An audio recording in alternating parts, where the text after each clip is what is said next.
tu senang mana lah. Kachesong kalau tadi. Aku senang mana lah. Uni tunda tu ya.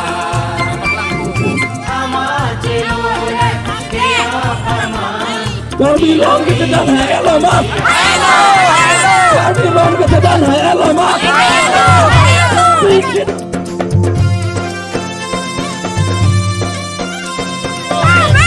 VGR kena main eviction pemak. VGR kena main eviction pemak. Karbi Long kita dah hello mak. Hello. Ikidol indak pemak. Ikidol indak pemak. Ikidol pangtana.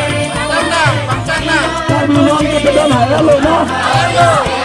Karbi Long kita dah hello mak. VGR kena main hello pemak. Hello.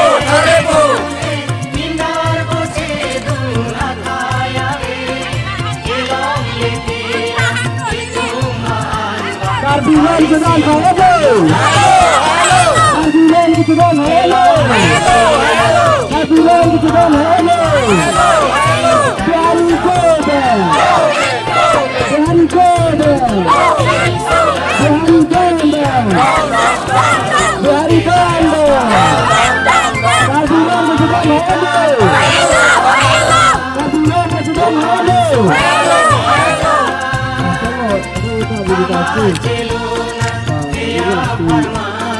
Begini kan betul ni tentang ini Anglong ni kachingvai soy ni teh komunal nang ni. Pasti komunal ke pasukan nang ni encroachers ante encroachers. Gobang sih punya itu. Dan encroachers tu ante eviction nang ko PGR tensor kali. Government along the khas land and ante eviction nang ko.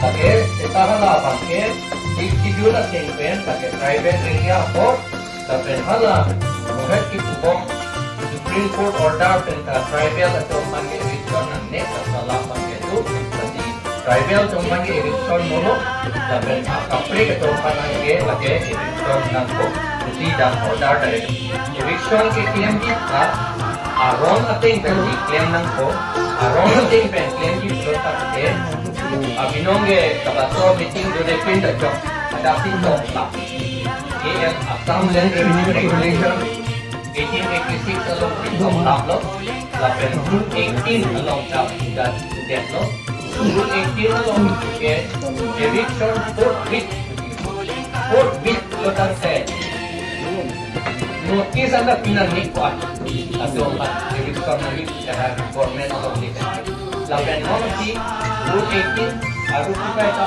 amendment hasil dengan human government mati ada darah tu eviction apa lagi tu ini jadi under kita under Rule 18 boleh aku amendment orang.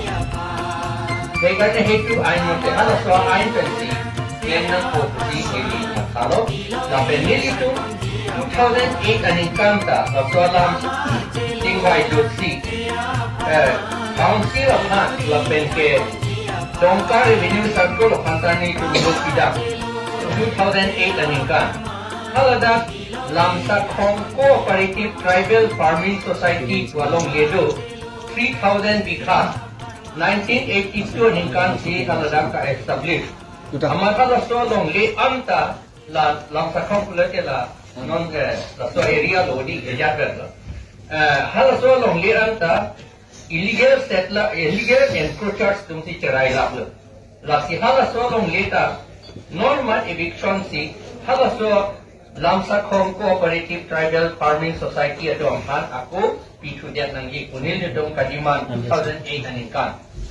Lasi laso kama bangta non claim pon dek masih lo kusini tum cening ri lo. Lapen ke claim bangka hok lo ting claim kete kopine adi kapre claim rong lo te hala encroachers atau bang kora long damamat pasti sudah lakukan keplang dia tadi pasti pasti long ledet account itu loting dan si claim back nanti lain ngeli non mat ke lan si ningke jom